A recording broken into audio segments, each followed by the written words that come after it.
Changing a country isn't easy, but change is inevitable, and the choices we make today will shape our country for generations to come.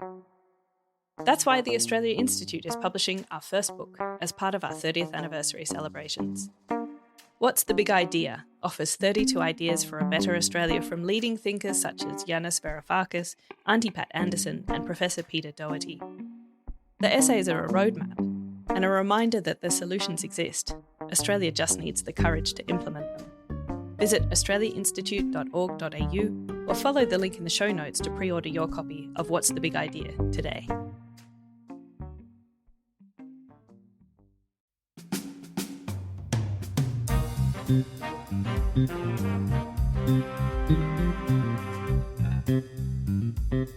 Hello and welcome to Dollars and Cents, the Australia Institute podcast, where we're talking about just what the hell is going on in the economy.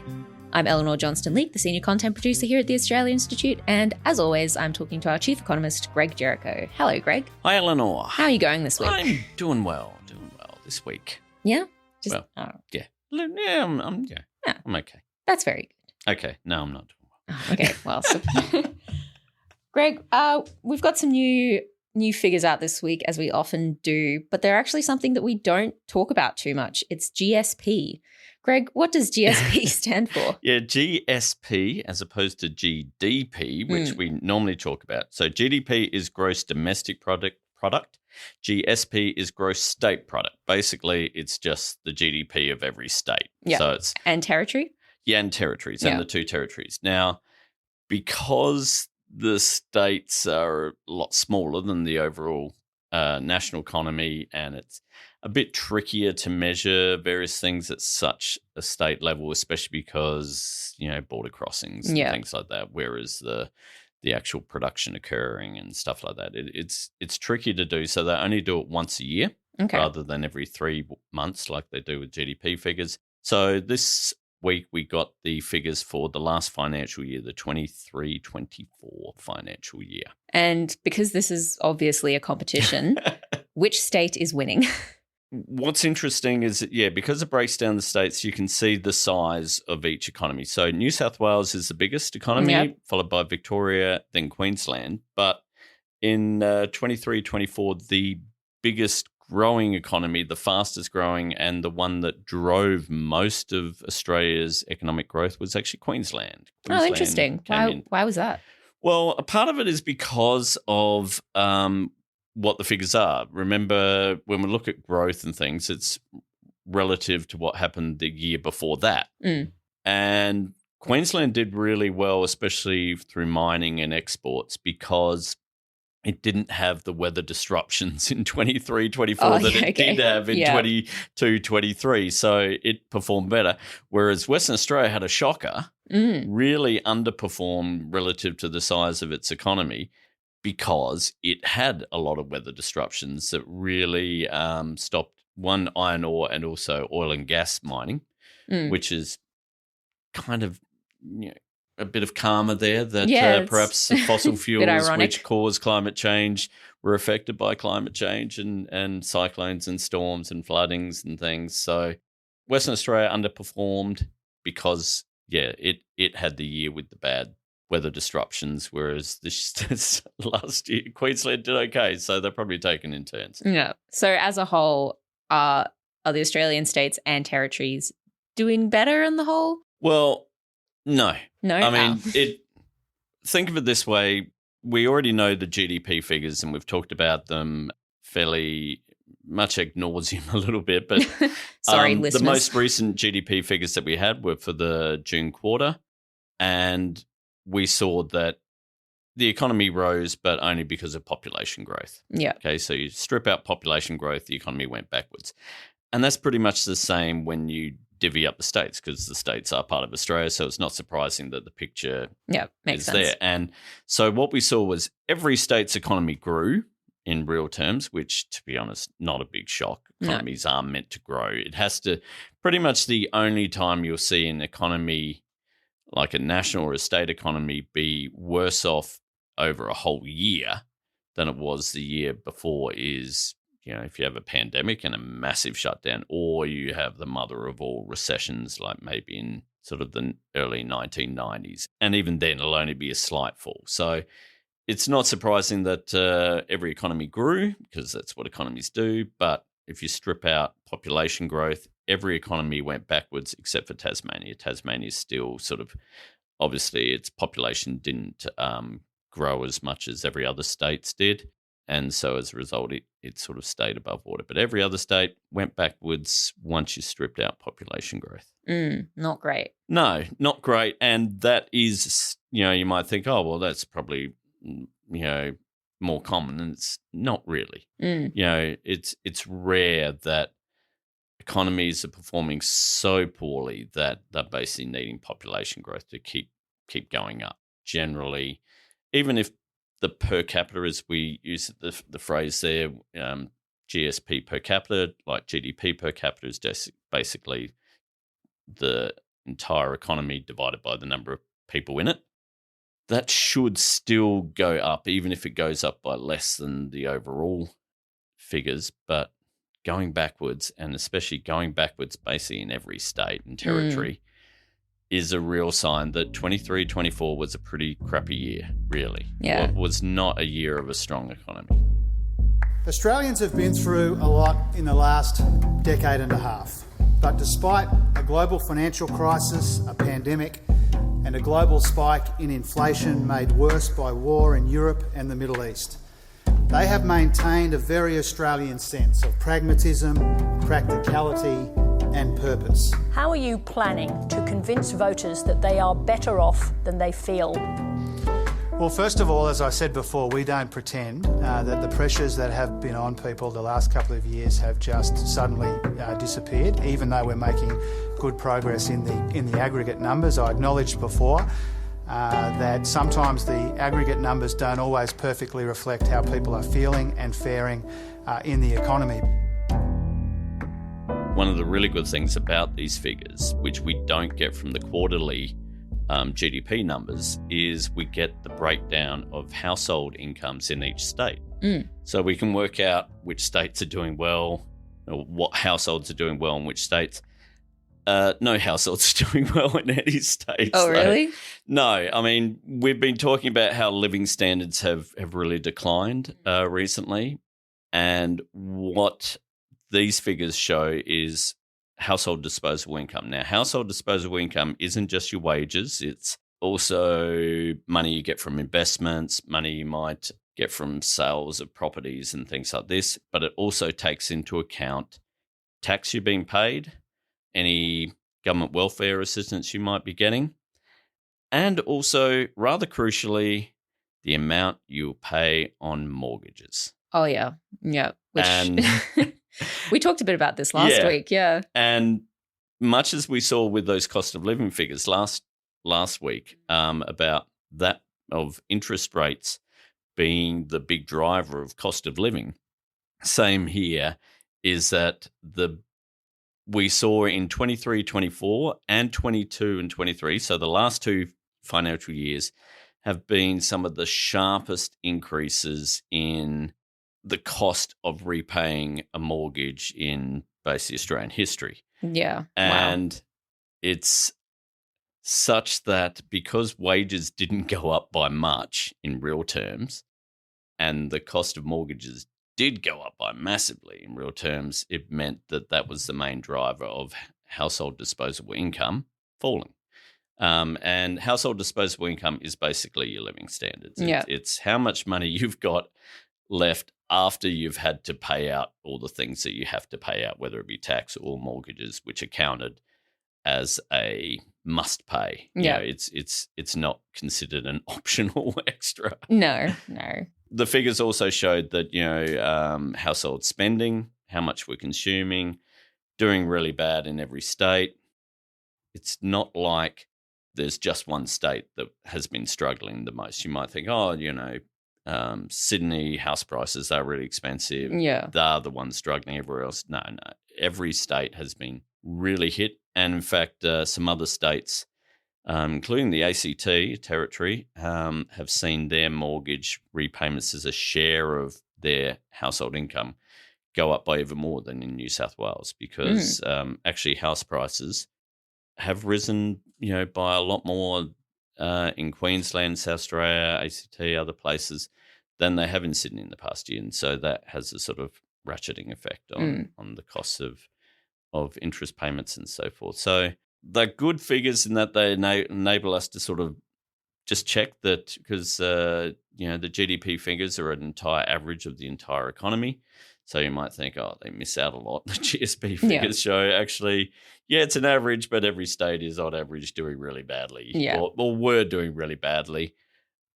Struggling, and households really struggling. And as I sort of point out in my column, why are they struggling? Because the Reserve Bank wants them to struggle. Because of interest rates. Yeah, that's it. They want them to struggle. They kept hitting interest rates even when disposable income was falling. While real spending was falling, they were still thinking you're spending too much, and we are where we are. Yeah, and, you're on the soapbox. Yeah, and look, I'm seeing some reports that this week also the minutes of the Reserve Bank's meeting came out. Every time they do a meeting on interest rates, they obviously take minutes. Is there anything juicy in there? Well, there was some people trying to read through the tea leaves and think, maybe there's a chance of an interest rate cut in February. Maybe that's a bit more likely. Not by Christmas like we wanted. No, I don't think so. I mean, I think it should be. I've said that repeatedly. They're not going to listen to me. I'll listen to you because it's my job. You should be on the board. Your job? Well, yeah, actually it is. And also you're just trapped by the tyranny of desk location. That is You're true. right next and to podcast. me. So, you just can't avoid me. But yeah, it seems maybe an early interest rate cut in 2025 might be more likely than we were led to believe by some of the statements. So that's about it. But, Yeah. Well, fingers crossed, I guess. For those of us with a mortgage, yes. For Well, look. For those who don't. Hey, look, it might lead to your rents being cut because your rents went up. When how often do rents get cut after an interest rate cut? Happen. That ain't ever going to happen. It's not going to happen. Oh, well. Well, at least maybe I might be one step closer to affording a mortgage. 1,000 steps back. We can always delve into fantasy if we facts are overrated. Let's just pretend that there is a better world out there. Oh, well, that's the podcast's motto now, I guess. All right. Well, on that note, Greg, into the world of facts, the government has announced plans for retailers that provide essential goods to be required to accept cash from 2026. Retailers selling groceries, fuel and other essential supplies will be forced to accept cash under a plan to help those who haven't made the digital switch. We might be turning towards a cashless society, but for many, cash is still king, and it's those elderly Australians that are certainly backing this proposal. Cash can be a really important lifeline. It can be an important backup.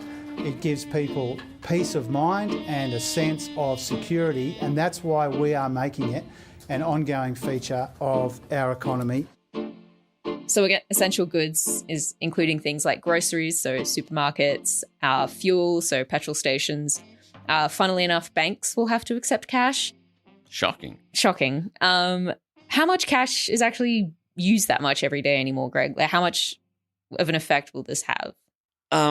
Look, cash is very much a dying use of transactions. And it's been quite dramatic, really. I mean, the RBA does surveys every few years. I think it's about every 3 years on what type of whether you're using cash or card or how you're doing your transactions. Back in 2007, about 69-70% of people were using cash. Nice. That was what you used. Yeah. Nice. Yeah. And now it's about 13%. Oh, wow. Yeah. Yeah.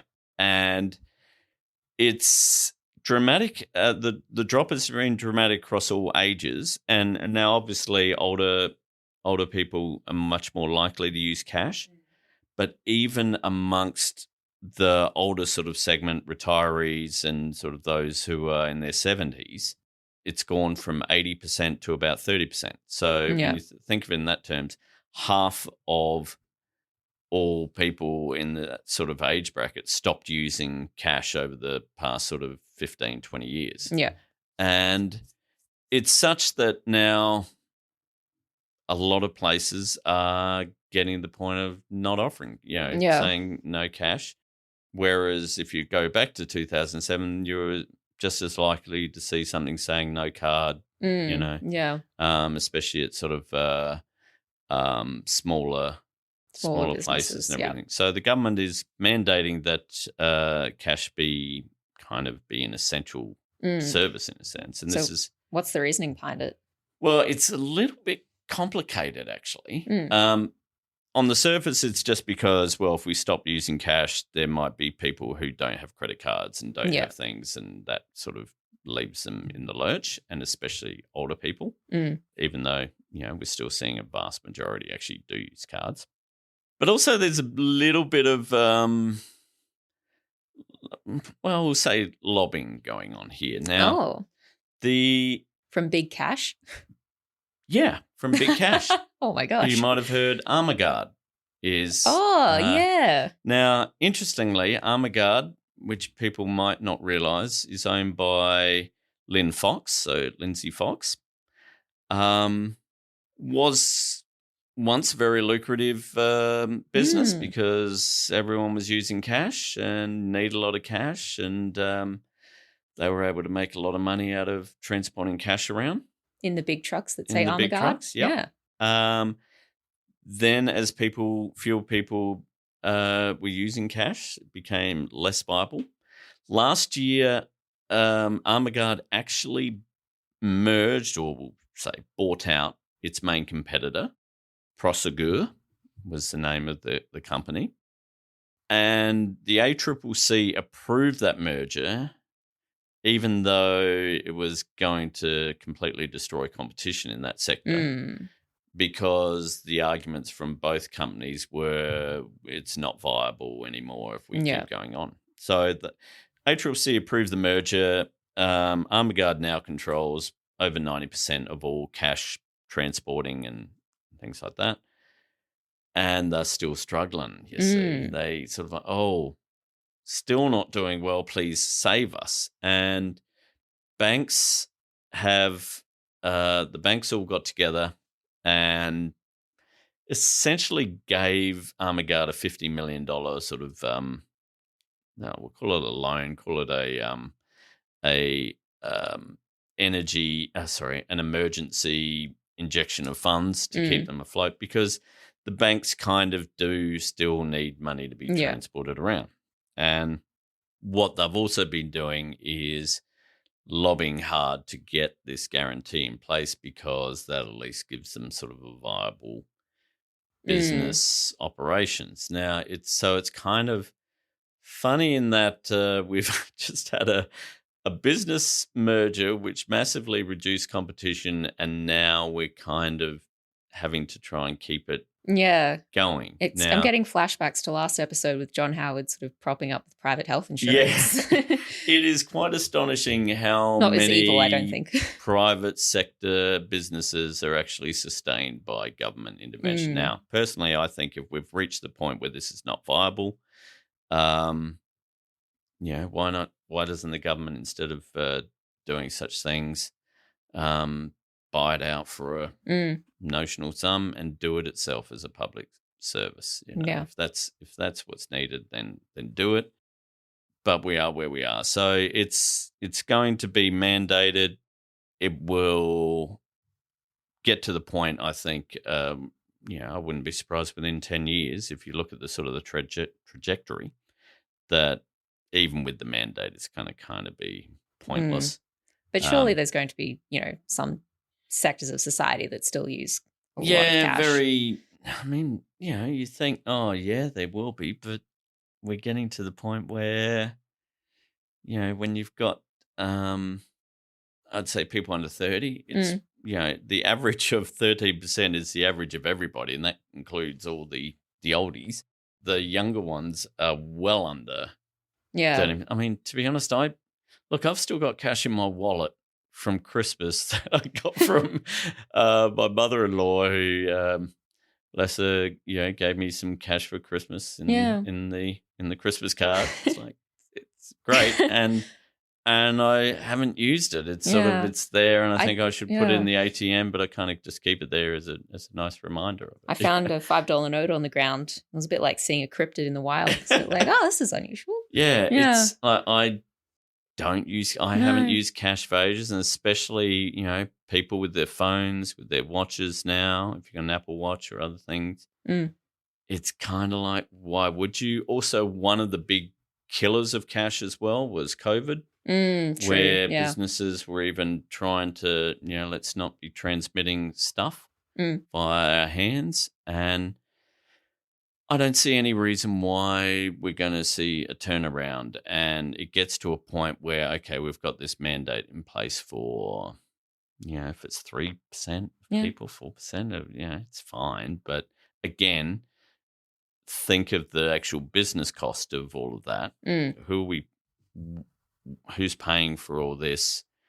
Should the government just be, taking over some of the services that are involved with it? We're seeing that also in telecommunications with the 3G network. Oh, yeah. And efforts to shut that down. And there's quite a few rural areas going, but that's all we got, which, whenever I go traveling on like the hay plane and things like that, when you just look at your phone, you've only got 3G, that means I've got nothing. I can't get anything, which I can remember when, you had I've got 4 bars of 3G. That's great. It's powering. And now it's like, I got 3G. I haven't even got 4G. The future is now. When you got 4G, like, oh, God. Yeah. Mind you, I was in Sydney this week, and in the CBD, I couldn't get the bloody internet at all. It was just hopeless. It was there are these decisions that do occur due to changes in society. And the question comes to be, we need to keep this for people who, for whatever reason, use cash. And it's like, well, okay, but why are they using cash still? You know? Maybe the drug dealers are all going to have to start using Bitcoin, I guess. Well, I mean, there's, it's, they probably do, yes. Yeah. But it's this thing of, are we just clinging on to something that is not needed? Is there a tangible thing from having cash that keeps that link with people thinking that this money is real and is actually worth something? Well, I imagine homeless people would use a lot of cash on the regular, so that's the other section of society I would imagine would be impacted by this. Yeah, it's and impacted by the fact that the government fails to fund. Well, yes, that's a whole other. It's a whole other argument. But yeah, it's a really interesting little example of how changes in habits can happen really quickly and affect, like literally, I'm old enough to remember a time when people were annoyed that places were only accepting card. Yeah, were only accepting card, or it was at the point where they didn't have a card. It was like, oh God, don't you have cards? And it's like, get with it. It was a frustrating thing, and now it's completely flipped to people. Everyone has cards, and there might be some who once were part of the massive majority and now part of the massive minority. Not a massive minority, it's a very tiny minority who would have been alive to see the bank card come into place, who saw then Visa and MasterCard and things like that, and FPOS. And to the point where now even FPOS is being sort of less used, and it's just the tap on the phone even. And it's and that's the same thing. I don't even use my card. I just use my phone. Interesting how cultural habits can actually affect economics and actually how it comes into business and forces the government to actually have to decide, what do we want to save? Why are we saving it? And also the fact that there's a bit of business lobbying going on at the same time. Yeah. Well, leaving everyone on that thought of the passage of time and how it gets to us all. We'll leave that and get to, I'm sure, something equally depressing next week. Well, There's not much as depressing as the passage of time. Cash, I actually like not having to use cash. No, it is quite convenient. I mean, until I have to get a tamale from the tamale man at the Southside markets who only takes cash. The thing is, it's a relic. So who's thinking of you? That's just the thing, Not the tamale man until he hands me my tamales, and then I'm very grateful. And the mango. Well, I think, buskers as well, doing it tough. That's true. Although a lot of the buskers they now have the little square apple thing, square thing, which is okay. Yeah. Anyway, poor buskers. But yeah, we'll leave it there. And thank you, everyone, for listening. We'll be back next week with another Dollars and Cents. Next week, we got a few things, more inflation figures coming out, some construction figures that will give us a bit of an early peek at how the economy's been going the last few months as we get ready for Christmas. This episode of Dollars and Cents was recorded on the 21st of November, and some things may have changed, but probably not how much cash you're using. You can find my column, Grogonomics, which breaks down all those GSP figures into wonderful graphs on the Guardian Australia site. And for more research on the changing culture and how it affects the economy and everything else in society, on our website, which is at australiainstitute.org.au. My Blue Sky handle, and the handle I use at other social media, although I'm not there that often, is at Grog's Gamut. And Elinor is now at Blue Sky with... You got me on. I'm Elinor.johnstonleak. Elinor.johnstonleak. Yeah, hopefully you can remember that one. All right, you couldn't have just done the I got excited because they'd let me use a hyphen, and then they said it was one character too long, so I got rid of the hyphen. Elinor Johnston Leak is not too long, but Elinor Johnston -Leak is too long, yes. Okay. Yeah. All right, well, follow us on Blue Sky. Shout out to us. Also, send us some questions. Send me some questions so that we can do a bit of a Q&A episode before the end of the year. Would be really good. So if you've got any questions about what's wrong with the economy, what's going on, what can be fixed, what can we do, who's to blame, flick them all my way. Or you can flick us some questions at the Australia Institute's Blue Sky account, which is at australiainstitute.org.au. Or if you're still using Twitter, it's at the Oz Institute. At the Oz Institute. Which is AUS, not Oz, as in Dr. Oz, who bizarrely has been appointed to take care of Medicare over to America. So good luck, Americans. Yeah. You are truly stuffed. Our theme music is from Blue Dot Sessions. Have a great one, and we'll see you all next week. See ya.